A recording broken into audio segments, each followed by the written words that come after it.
നമസ്കാരം.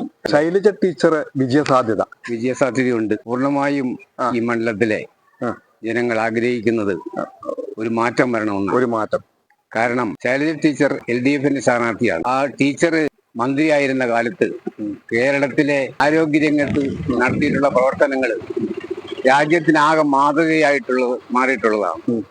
അതൊരിക്കലും ജനങ്ങൾക്ക് മറക്കാൻ കഴിയില്ല. ആ രീതിയിലാവുമ്പോഴേ ടീച്ചറെ എല്ലാവരും ഇഷ്ടപ്പെടുന്ന വ്യക്തിത്വത്തിന്റെ ഉടമയാണ്.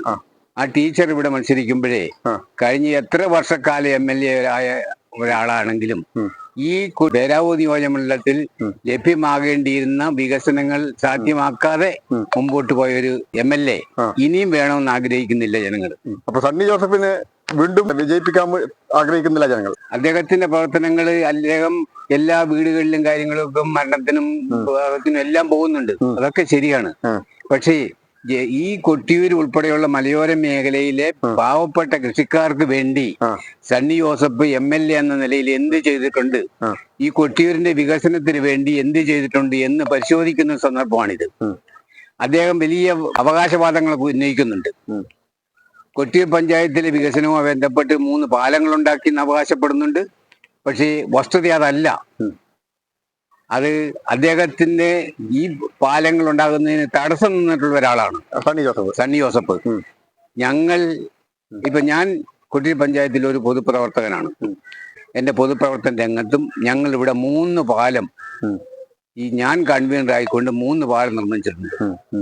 ആ 3 പാലത്തിന്റെയും പ്രവർത്തനം ഏറ്റെടുത്ത് നടത്തിയതിന്റെ അനുഭവം വെച്ച് പറയുമ്പോഴേ ആവശ്യമായ സഹായം സണ്ണി ജോസഫിൽ നിന്ന് ലഭ്യമായിട്ടില്ല. അപ്പോൾ മന്നഞ്ചേരി പാലത്തിന് വേണ്ടി ഞങ്ങൾ ഹൈക്കോടതിയിൽ പോയി ബഡ്ജറ്റിൽ വന്ന ഒരു നിർദ്ദേശം അനുസരിച്ചാണ് ആ പാലത്തിന് ഫണ്ട് നീക്കി വെച്ചത്. അത് ഹൈക്കോടതിയിൽ പോയി അനുവാദം വാങ്ങേണ്ടി വന്ന ഒരവസ്ഥയാണ് കൊട്ടിയൂർ പഞ്ചായത്തിലുള്ളത്. ഇപ്പൊ അടുത്ത കാലത്തായി സണ്ണി ജോസഫ് ഒരു കാര്യം പറഞ്ഞിട്ടുണ്ട്. ശൈലജ ടീച്ചർ വടകരയിൽ തോറ്റു, കേന്ദ്ര കമ്മിറ്റിയിൽ പ്രൊമോഷൻ കിട്ടി. അപ്പൊ ഇവിടെ തോക്കുകയാണെങ്കിൽ ഇവിടെ പോളിറ്റ് ബ്യൂറോ അങ്ങനെ ഒരു പരാമർശം, ഒരു പരിഹാസം ഉണ്ടായിട്ടുണ്ട്. അത് എങ്ങനെ കാണുന്നു? അത് അദ്ദേഹത്തിന്റെ അറിവില്ലായ്മയോ, അദ്ദേഹത്തിന് ബോധമില്ല എന്ന് ഞാൻ പറയൂല.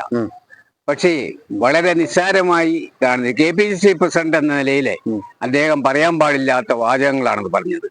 KPCC പ്രസിഡന്റ് എന്ന ഉത്തരവാദിത്തമുള്ള ഒരാള് അങ്ങനെ പറയാൻ പാടില്ലാത്തതാണ്. തെരഞ്ഞെടുപ്പിൽ മത്സരിക്കും, തോൽക്കും. ഇവിടെയും ശൈലജയിൽ തോറ്റിട്ടുണ്ട്, വടകരയും തോറ്റിട്ടുണ്ടാവാം, ഇവിടെ ജയിച്ചിട്ടുണ്ട്. അപ്പം ഏതൊരു ആളും സ്ഥിരമായി സണ്ണി ജോസഫ് MLAക്ക് സ്ഥിരമായി പേരാവൂർ മണ്ഡലം ഒന്നും എഴുതി കൊടുത്തിട്ടില്ല, ആരും എഴുതി കൊടുത്തിട്ടില്ല. ജനങ്ങൾക്ക് ഓരോ സന്ദർഭത്തിൽ. പക്ഷെ ഈ വർഷം ഉള്ളത് ഇന്ത്യയിലെ രാജ്യത്തിനാകെ മാതൃകയായിട്ടുള്ള 10 വർഷക്കാലത്തെ പിണറായി വിജയൻ നേതൃത്വത്തിലുള്ള ഗവൺമെന്റിന്റെ പ്രവർത്തനങ്ങൾ, ആ പ്രവർത്തനങ്ങളെ വിലയിരുത്തിയിട്ടാണ് സാധാരണക്കാർ വോട്ട് ചെയ്യാൻ തീരുമാനിച്ചിട്ടുള്ളത്.